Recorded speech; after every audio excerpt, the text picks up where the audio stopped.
Good morning, children. Today, in Social Science Civics for Class 9, we'll take up the chapter Electoral Politics. Now, electoral politics, as the title itself is suggesting, that it is related to elections.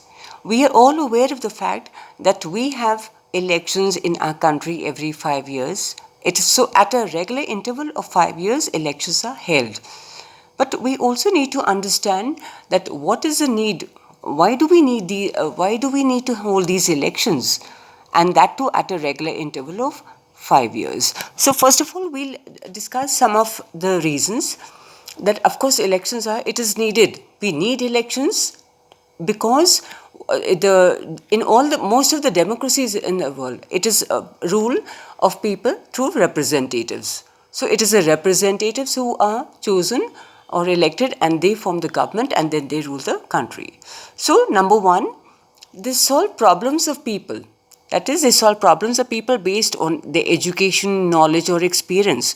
Now, whenever there is any very major problem, for instance, I think these days the problem that we are facing of COVID-19, coronavirus, and it is the government who is taking all the major decisions, and that too keeping in mind all the people, all the entire population in the country, and all the different states and wherever the problem arises, the problem is they try to tackle it as much as possible, and so it is based on their experience and their knowledge. Then secondly, it also enables them to analyze the opinion of people. That means that whether the people like their representatives or not. If they like their representatives, they will vote for them again, for the same candidate representing the same party.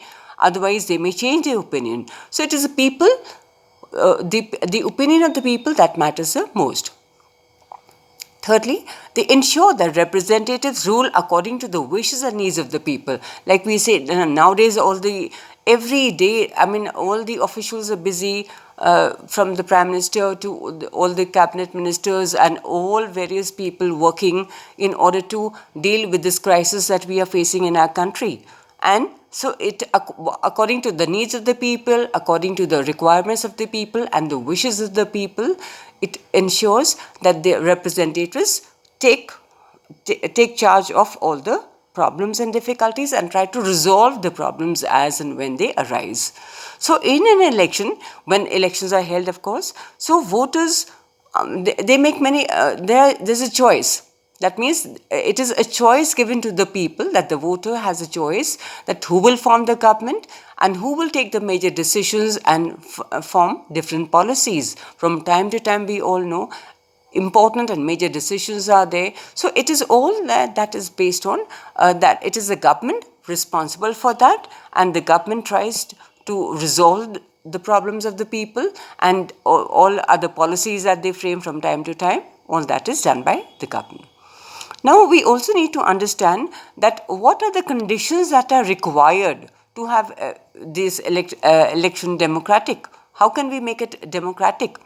That is, firstly, that is, everyone has one vote and every vote has equal value. Obviously, we have universal adult franchise. That means every single person, whoever is 18 and above, whoever is a registered voter, has one vote to cast, and the vote of everyone, whether educated or illiterate, man or woman, living in the village or in the city, every vote has equal value. So that is the importance given to the citizens of the country.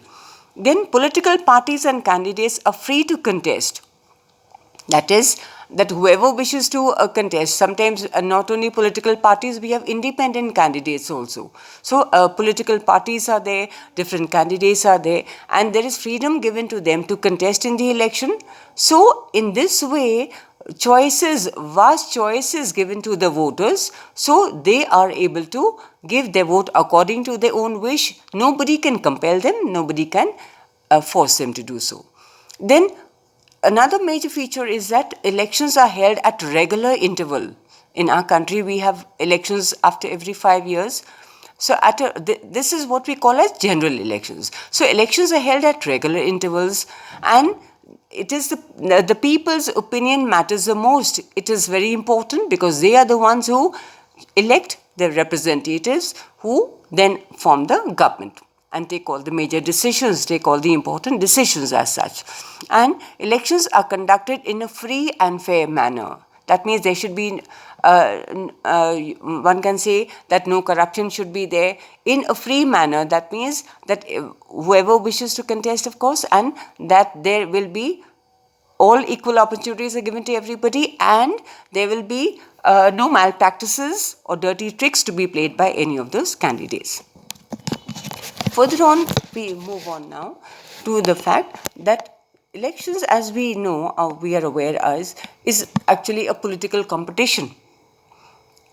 Why? Because people are given a choice. So it is very important that this choice is given to the people, and this system has certain advantages, but at the same time it has certain drawbacks also. It has certain demerits also. We'll discuss the merits first. The first merit is that regular electoral competition provides incentives to political parties and leaders. If that means that this is a great advantage, that if people are satisfied with the work of the government, the current government, then they will vote for them again. If they are not happy, if they are not satisfied, then they will change their opinion and they probably will not vote for them again. So this gives an incentive to the leaders, the representatives, or to the political leaders, one can say, and the parties as well, to work in order to satisfy the people and in order to look after the welfare of the people, which is what they are elected for. Secondly, it is motivated to be in power. If the reason for them to be elected and form the government is that they should be in power, even then they will have to work and serve the people. After all, they are elected for this reason only. They are elected to serve the people, to look after the welfare of the people, to resolve the issues and the problems as and when they arise. So that is important. Thirdly, it reveals a real motive of people who represent political parties. That means, what is the purpose? That means that after all, they are there, they are elected to serve the people. They are there for the people. So obviously, that is also there. Then lastly, it gives a choice to choose among the best. That means, among the various candidates who are contesting in the elections, there is a vast choice given to the voters. So that means that the best person they consider, every individual considers, accordingly he or she gives a vote to that person. So the best choice can be made on this basis by means of these elections. But now we'll come to the demerits. There's certain drawbacks also. That is, it creates a sense of disunity and factionalism. Factionalism means groupism and party politics. So that is a great drawback because they sometimes don't come together. This groupism, that means that they oppose each other and there are certain differences. So that is also one of the drawbacks of the political competition. Secondly, sometimes political parties use dirty tricks. Both capturing can be there to win the election.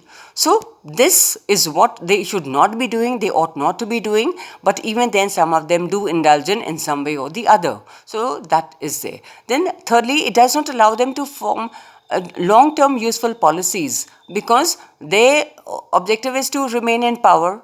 They do not realize that after all it is, they have been elected to serve the people, to look after the welfare of the people, to bring about improvement in their conditions and not merely to be in power. Fourthly, it creates unhealthy competition because there are certain times that good people, deserving people, educated people, knowledgeable people do not participate in political competition. So it it does not give them the satisfaction to be a part of this, where they sometimes see that people are using certain malpractices are used, corruption is there. So they do not want to be a part of this political competition. Therefore, they stay away from these elections. In India, we see that elections are held at a regular interval of 5 years. in all constituencies, either on the same day, but India being such a vast country, it may not be possible to do that. So, or within a few days, the elections will be held, and this is what we know, that we call it as, or it is known as general elections.